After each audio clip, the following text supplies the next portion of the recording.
In 2006, I was traveling to both Germany and China on separate trips. My Deutschland visit was to be a 6-week-long venture to house sit at my dear friend Nettie's house while she made an extended trip across Patagonia. My China trip was attending a World Cup with the U.S. shooting team in my joint role as gunsmith and photojournalist. I had really wanted to somehow combine these trips and do an around-the-world flight, going from Tennessee to Germany to China to home again. But alas, the logistics and expense of a non-round-trip flight, and particularly flying from Europe to Asia, was logistically and financially beyond me, so 2 round-trip tickets were purchased with only 3 days at home in between.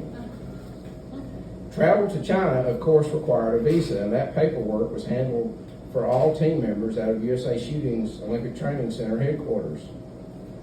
Somewhere during my stay in Germany, I received a fax indicating that myself and 3 other team members' visa approvals were not granted with everyone else's, and we were to contact the Chinese embassy directly to have them granted.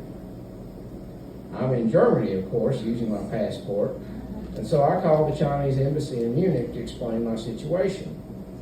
A couple of mid-phone call upward changes in staff hierarchy and a forward of the USA Shooting fax, and I'm assured by someone in a leadership capacity that my getting said visa was no problem.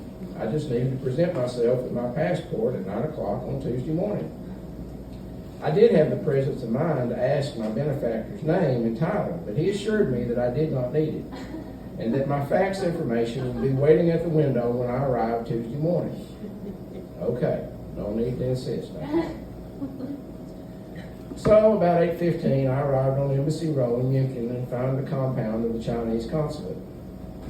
When I come into the building, there are about 30 people ahead of me, all German citizens, of course, getting visas for their trips to China.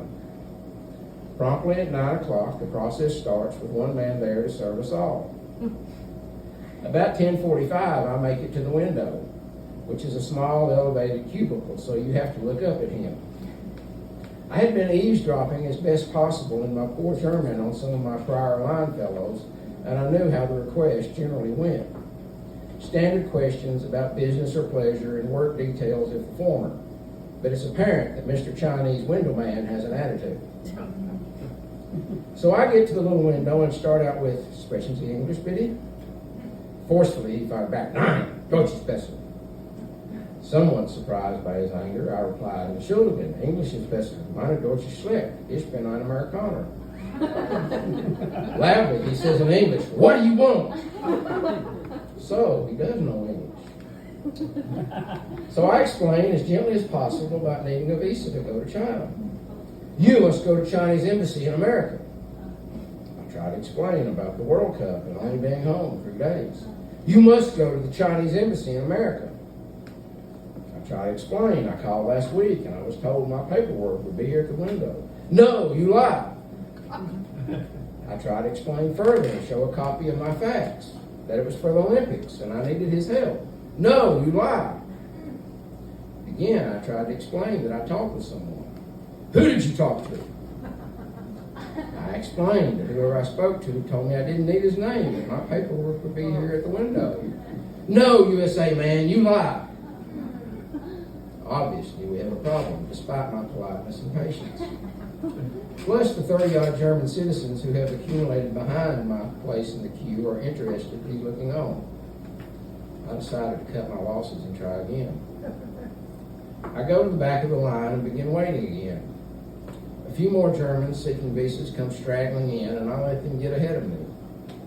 I have some hope that maybe the guy at the window will be replaced and I'll have a fresh face when I get there.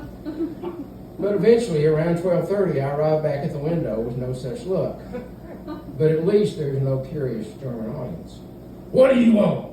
in the same loud voice. Calmly, I try a different approach. "I want to help you get a promotion." "What? What do you mean?" I nicely try to explain that since I don't have time to contact the embassy in the U.S. between trips, could he please telephone his embassy in Washington to ask if they can grant him the permission for my visa? Maybe by his talking to the Washington embassy, maybe his name will be noticed and he can get a promotion. I can see the wheels starting to spin. "Okay, I asked for you. and a calmer voice, and finally he takes my fax with the pertinent info and departs the window booth. Immediately across from this little glass booth is a bench wide enough to seat about 3 people. I go and sit down on it to await my fate. This bench literally is 10 feet directly in front of the glass cubicle. After about 20 minutes, he comes back. I stand up as he's grabbing the microphone and again loudly announcing, USA man, come here.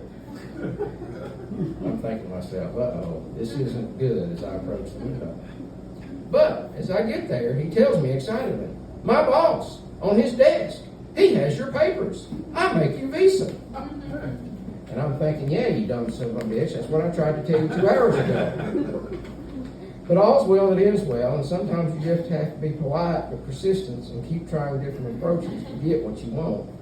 And about 30 minutes later, I was back in my car driving away from Embassy Road with my newly affixed stamp of the Great Wall attached to my passport.